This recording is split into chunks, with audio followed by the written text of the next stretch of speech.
Thank you, everyone, and congratulations on getting here. The chaos outside the roads is tremendous, isn't it? And we struggled, I'm sure you did as well, but thank you very much for being here.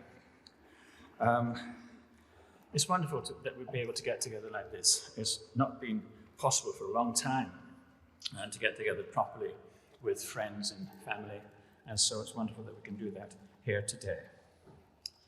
It's been very hard for so many people to be separated from family and friends for so long in what's been difficult and distressing period. So yes, it's good to see you all here, and thank you for coming. Of course, we'll also be joined by people who will be watching this on a recorded version on our website. So to those, I can't quite see where you are, but you're all very welcome as well today. For those who don't know my connection with the charity, well, it goes back a long way, to its very beginning, in fact. And I'm afraid I'm under instructions to tell you about it, because some of you will have heard some of it, but perhaps not all. It was back in 1990, and I was working as a chest surgeon here in Liverpool, and in my various clinics around the region, I was seeing up to 20 new cases of lung cancer every week. In those days, surgery was the only hope for cure, and sadly, nearly all the patients that I saw had advanced disease and were not suitable for surgery. It's hard now for people to understand how gloomy the outlook was and how neglected patients with lung cancer were in those days. One of the senior doctors in Liverpool said to me he didn't have sympathy with them because they all smoked. That's exactly what he said. And I spoke to a member of the Health Select Committee in Parliament who was a GP and tried to get them to take lung cancer on board. And he said, well, they all die, don't they? And that's the level of opposition and difficulty that lung cancer patients and their loved ones had in those days. Now, because the prognosis was so poor, patients with suspected cancer were not even referred by their GPs to a specialist for investigation. If I did see them and confirm the diagnosis, I could only operate on a few. Radiotherapy at that time was used only to manage symptoms, and chemotherapy was very much in its infancy. Late diagnosis has always been a problem, and was very much the problem in those days. And I saw the need for a research program to identify lung cancer at an early stage when it could still be cured. In those days, there was no research, basic scientific research being done into lung cancer in this country, and precious little worldwide. There was a desperate need for a lung cancer charity, and God was very good and gave us one. I therefore founded the Lung Cancer Fund in 1990, but we also had to campaign on behalf of patients for better support. For example, at that time, there were no lung cancer nurses. And we appointed the first one in 1992. And CT scans were only then just coming into use. And lung cancer patients were very much at the back of the queue for access to them.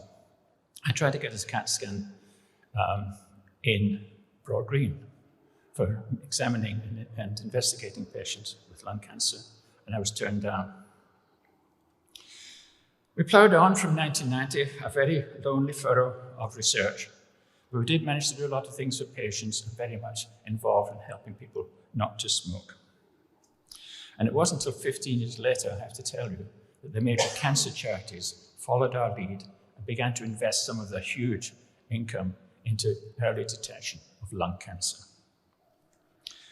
We've obviously come a long, long way since then, and we were extremely fortunate, of course, to enlist the help of the wonderful Roy Castle in 1993. And such was his amazing contribution to what we did that in 1995, after he died, we put his name on the charity, and thus we became the Roy Castle Lung Cancer Foundation. It was through Roy, of course, that we were able to campaign so successfully for a ban on smoking in public places, for which we deserve great credit as a charity. After all, it was one of our own trustees who introduced the bill into Parliament, which led directly to the government legislation banning smoking in public places.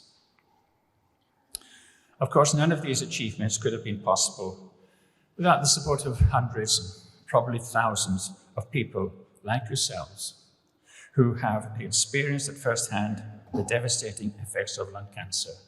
And we do owe you all a huge debt of gratitude, so thank you. That's one reason for all to get together today, but most of all, we are here to recall our loved ones, to give thanks for their lives, and to share with one another our thoughts and emotions as we look forward to Christmas. It's a very special time, and I thank each and every one of you for coming and taking part in this very special event. So please make sure to sing along with the various carols that are coming along, and I'm sure you give good voice. Just before we get started, a few housekeeping matters as always. Would everyone please switch off their phones or put them to silent? We're not expecting any fire alarms, but if in fact you hear one, please make your way to the doors and take the instructions from the staff. So now to start the service, I want to introduce the amazing Singing Our Socks Off choir, who will lead us in O Come All You Faithful. Now, the words are in your service, but they're actually going to be singing a medley of the carol. So just join in as and when you think you can. Thank you.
Now I'd like to invite Mr. Toby Webber to come forward and join us for our first reading. And as he's making his way onto the stage, I'd like to say a few words about Toby and his sisters, Kate and Beth. After they lost their mum, Rosie, to lung cancer, the Webber family were keen to raise funds to support the work of our charity. So 2 years ago, they launched Run for Rosie, a 24-hour running event in their local area, which is Chagford in Devon. And it was a huge success, with one participant running continuously for 24 hours. A further 200 runners joined throughout the weekend, running different distances and events. And they held another run in 2020, just before lockdown. This year, amid all the restrictions caused by the pandemic, they organized a virtual event instead. Now, Toby's sister, Beth, wrote to us to tell us just about how special their mother, Rosie, was. And she says, her kindness and support to everyone knew no bounds. As well as being an incredible mum to the three of us, she was a wonderful grandmother to 7 gorgeous grandchildren: Finn, Barney, Caris, Sonny, Annabelle, Gideon, and Aidan. So, ladies and gentlemen, here is Toby Webber with our first reading.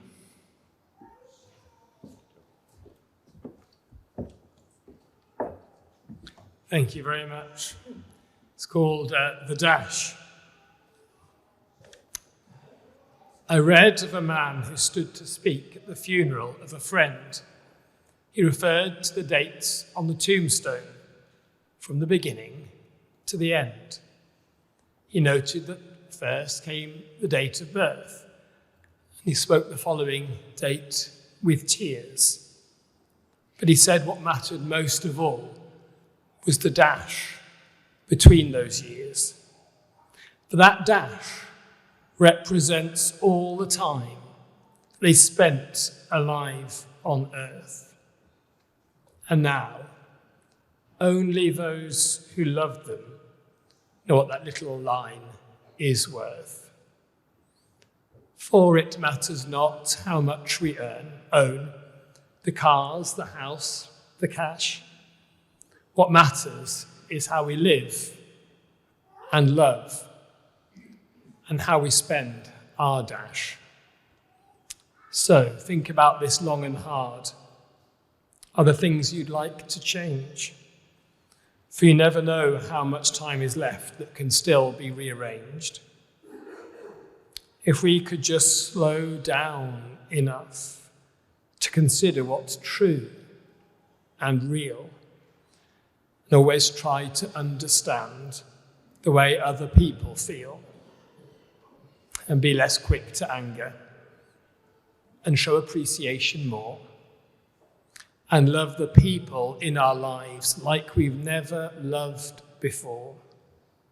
If we treat each other with respect, and more often wear a smile, remembering this special dash might only last a little while. So, when your eulogy is being read, with your life's actions to rehash, would you be proud of the things they say about how you spent your dash? I know we're so very proud of our mum and the way that she spent her dash, and the impact it made not just on our family but on the community, and that's what's been repaid so much with the whole community supporting all that my sisters and my dad have done to raise funds for this amazing charity. And we just feel that this poem says so much both about her life and our loved ones' lives, and that dash between the two dates as being what really matters, and of course about our own lives too. So thank you.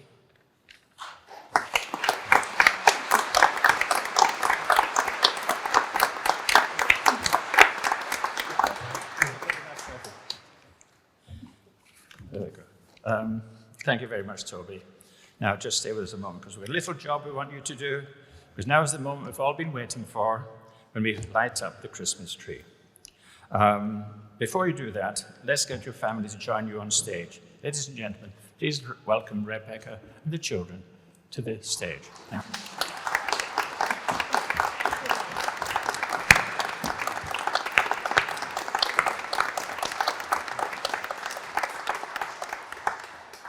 Now, as soon as the lights have been lit, we will observe a moment of silence to give us a chance to think about our loved ones and what they have meant to us. And then, immediately after that, the silence will be broken by another carol from the delightful Singing Our Socks Off choir. They'll perform a very special version of Silent Night. And could I ask you to let our singer take the first verse all by themselves, and then we'll all join in for the second verse. So stay quiet for the first verse, and then all join on the second to the end. All right, now, Toby and family, will you please join me in this? Let's all of us together count down. 10, 9, 8, 7, 6, 5, 4, 3, 2, 1.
That was beautiful, and thank you very much, singing our socks off. And thank you again to Toby and your lovely family and all those dedicated runners for all you've done for us. We appreciate it. Now, in just a moment, I'm going to invite Angela Massey, who plays a key role in the Roycastle Lung Cancer Foundation, to join us on stage for our next reading. But first, I'd like to tell you a little bit more about her and why this charity means so much to her and her family. Most of us here today have been touched by cancer in some way. Sadly, in many cases, that will have involved losing someone much loved, sometimes perhaps even more than one. That is what happened to Angela. She lost both her father and her father-in-law within a few months of diagnosis, within a few months of one another. Angela's father, Brian, was first diagnosed with throat cancer. 5 years later, he was given the all clear. However, just a year later, he learned that he had bowel cancer. But he had treatment for that and managed to survive that. But then in 2015, he was diagnosed with lung cancer. In December that year, Angela's father-in-law, Jeff, was also diagnosed with lung cancer. And just about 6 months later, he passed away at the age of 69. Soon after, in 2016, Angela's father, Brian, died, aged 74. Both losses were very hard to bear, but at least her own father had been given some time to spend with his family. So now Angela is very much a part of the Roycastle Lung Cancer Foundation family. Her experience means she understands the loss and devastation this disease can bring. She also understands the importance of early detection and the precious time it can give to families. Together with our researchers, supporters, lung cancer nurses, and volunteers, we all stand together, and this gives us hope. Ladies and gentlemen, here is Angela.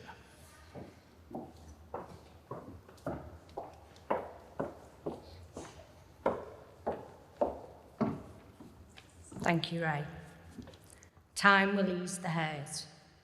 The sadness of the present day is locked and set in time, and moving to the future is a slow and painful climb.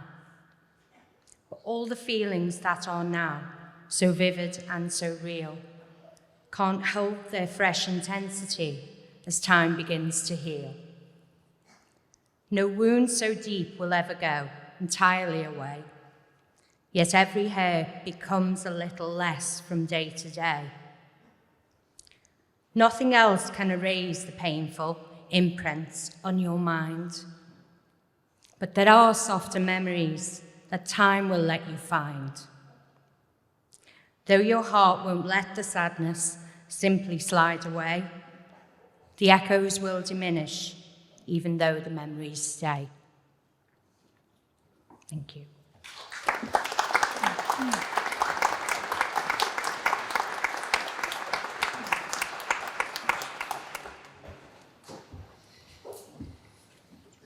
Thank you, Angela. That was a lovely reading. Now we've got something a little different for you. we'd like to share a video with you. It's a video which highlights the importance of knowing the symptoms of lung cancer and of the need for early diagnosis.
Very powerful video danced by a shadow theatre group which actually won the Britain's Got Talent competition. Very powerful.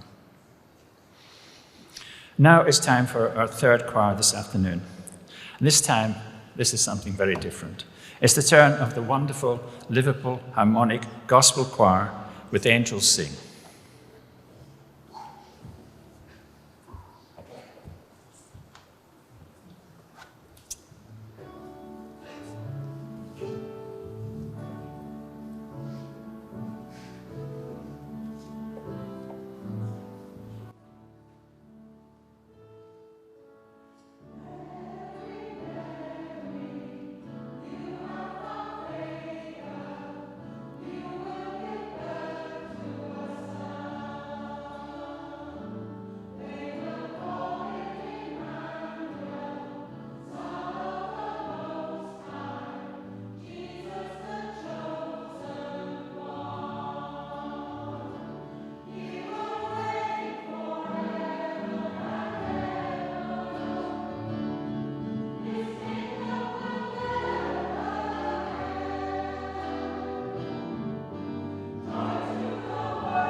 Thank you. That was wonderful, wasn't it? Now, I'd like to welcome to the stage a remarkable lady. Her name is Jo Schober. She lives here in Liverpool, although like me, she's originally from Scotland. As many of you know, detecting lung cancer early really is the key to better outcomes for patients. And Jo certainly knows all about this, and we at the Roy Castle Foundation are very proud to be very much involved in promoting, along with our colleagues in the NHS, targeted lung health checks across the country, a sort of MOT for your lungs. And we know that targeted lung health checks really do work, so Jo can tell us now a little bit about it. Thank you.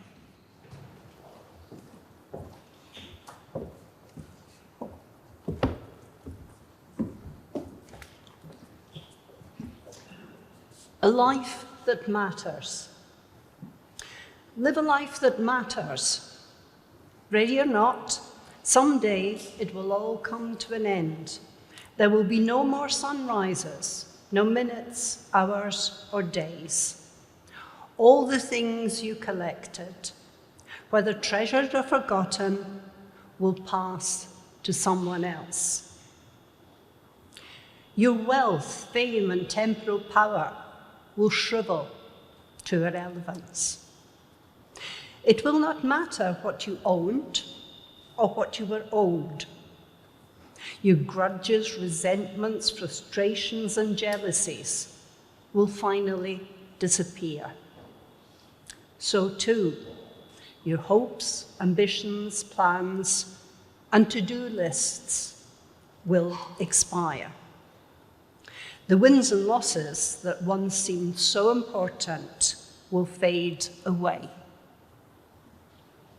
It won't matter where you came from or on what side of the tracks you lived at the end. It won't matter whether you were beautiful or brilliant. Even your gender and skin colour will be irrelevant. So, what will matter? How will the value of your days be measured? What will matter is not what you bought, but what you built. Not what you got, but what you gave. What will matter is not your success, but your significance. What will matter is not what you learned, but what you taught. What will matter is every act of integrity, compassion, courage, or sacrifice that enriched, empowered, or encouraged others to emulate your example. What will matter is not your competence, but your character. What will matter is not how many people you knew, but how many will feel a lasting loss when you're gone. What will matter is not your memories, but the memories that live in those who loved you. What will matter is how you will be remembered, by whom, and for what. Living a life that matters doesn't happen by accident. It's not a matter of circumstance, but of choice. Choose to live a life that matters.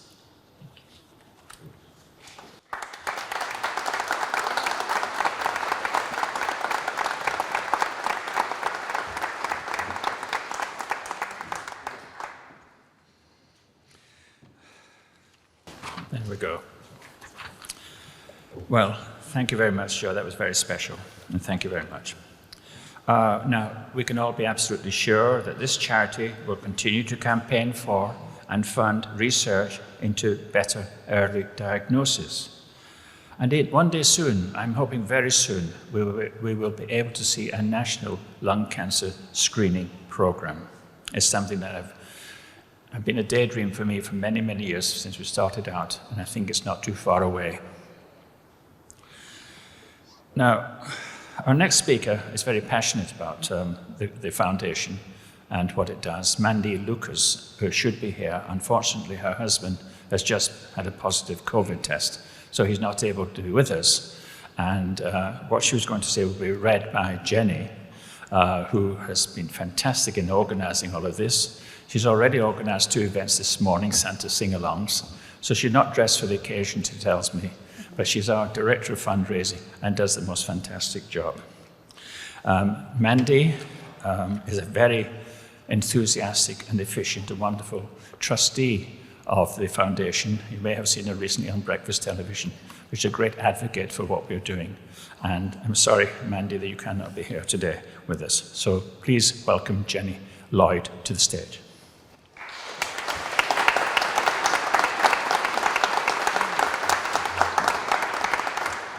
Thanks, Ray. And thank you, everybody, for coming today and joining us for our Celebrate a Life service. I'm honoured to be with you all today and honoured to represent such a wonderful cause. So on behalf of everyone at Roy Castle Lung Cancer Foundation, I want to start by saying that we simply wouldn't have got through the last 2 years without your support. Like Ray mentioned, it's been a difficult and anxious time for us as a charity, but especially for those living with lung cancer. Patients have been incredibly anxious during these last 18 months and shielded for a really long chunk of that time. That's why I'm so proud of the support our charity has been given to help those people through. As you can imagine, our Ask the Nurse service, which is a telephone helpline, has been incredibly busy. Last year, calls increased by 93%, and demand continues to be high. We often hear that, even in normal times, when someone is first diagnosed, there is so much confusion, they find themselves in completely unknown territory. So this service really is important to help inform and support people and help them to regain a little bit of control in an overwhelming situation. We also launched a new service called our Keep in Touch service for those who were shielding. People could request a call every week, fortnight, month, whatever worked for them from a member of our team. During that call, we would check that they were okay, if they had everything they needed, be it food or medicine delivered, but more than that, it gave them somebody to talk to. In some cases, people lived alone and were really isolated and probably quite lonely. The Keep in Touch service made sure they weren't alone. There was somebody they could talk to about whatever they liked. It didn't have to be about lung cancer. In fact, most of the time it wasn't. It was simply 2 people having a chat. The service was so successful that we continued to run it. COVID has had a devastating impact on lung cancer, with latest figures suggesting that the 5-year survival rate could plummet from 17% to 12%, and sadly that's because of delayed diagnosis. Over the last 2 years, we have launched 3 awareness campaigns. The first, still here in 2020, was to remind people that lung cancer is still here and that a cough doesn't necessarily mean COVID. And just last month, we relaunched our Spot the Difference campaign that we'd first launched in spring.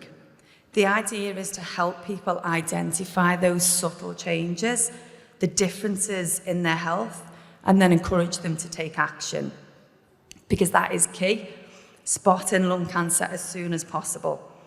And if we do that, we can turn the story of lung cancer on its head. So for many of our staff and supporters have been touched by this disease, and believe me, it's fair to say that a lot of heart and soul goes into these campaigns. I'm really proud of the impact that we're making. All of us in this charity, this family, because that's what it is. We all feel that way. I'm also especially proud of the role that the charity is playing in the rollout of the targeted health checks, because in essence, targeted lung health checks are really a screening programme in all but the name. They're currently available to people in selected locations around England, locations with high rates of lung cancer. People eligible will have an initial health check with a nurse, and then if they're considered to be at high risk of developing lung cancer, they'll be invited for a low-dose CT scan. We're currently supporting initiatives here in Liverpool, Halton and Knowsley to ensure that those invited do take up the opportunity. This gives us so much hope for the future, hope that things will be different for so many other families. We know that many of you here this afternoon have lost someone very close, and nothing can bring those back. However, as we remember, cherish and celebrate them all today, I hope that you will leave today's service sharing this hope for the future. Thank you. Thanks to all of you here today, and to Ray Donnelly, who's done a fantastic job of hosting today's service. So thank you, Ray.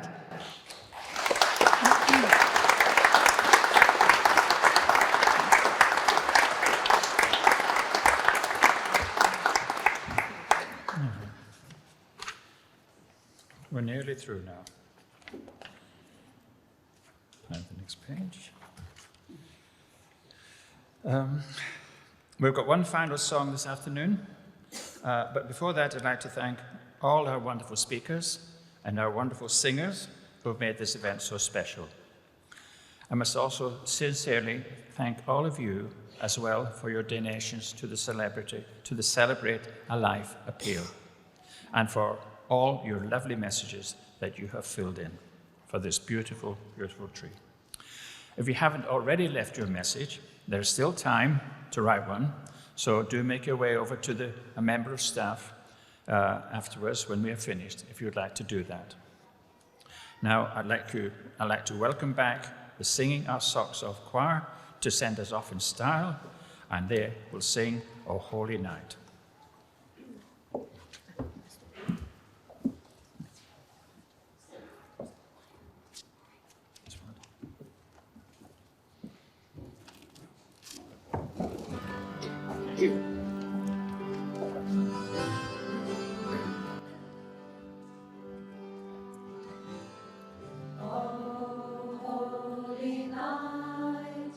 The stars are brightly shining. It is the night of our dear Saviour's birth. Long lay the world in sin and error pining, till He appeared, and the soul felt its worth. The thrill of hope, the weary world rejoices, for yonder breaks a new and glorious morn. Fall on your knees, oh, hear the angel voices, oh, night divine, oh, night when Christ was born. Oh, night divine, oh, night when Christ was born. Oh, holy night, the stars are brightly shining. It is the night of our dear Saviour's birth.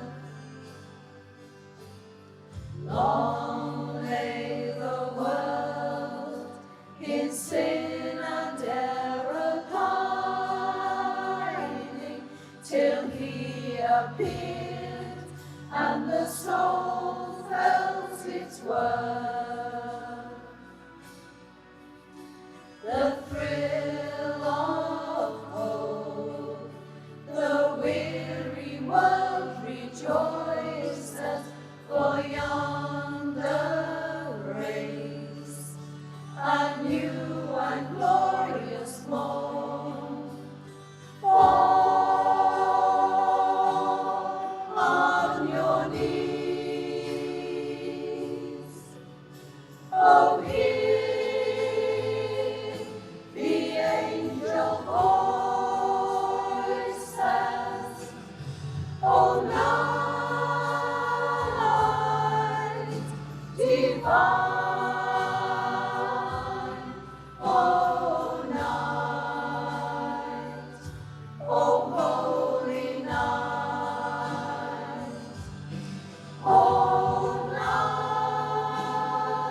I think that is one of everyone's favourite carols, isn't it?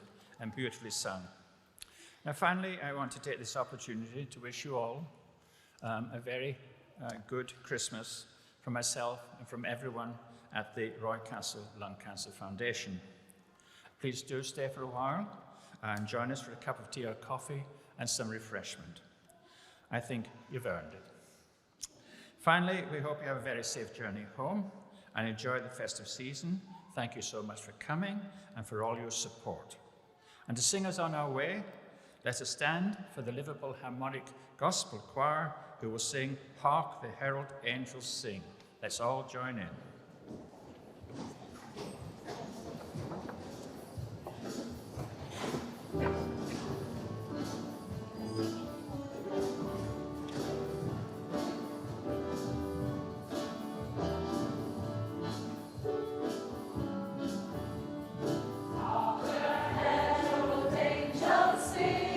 Glory.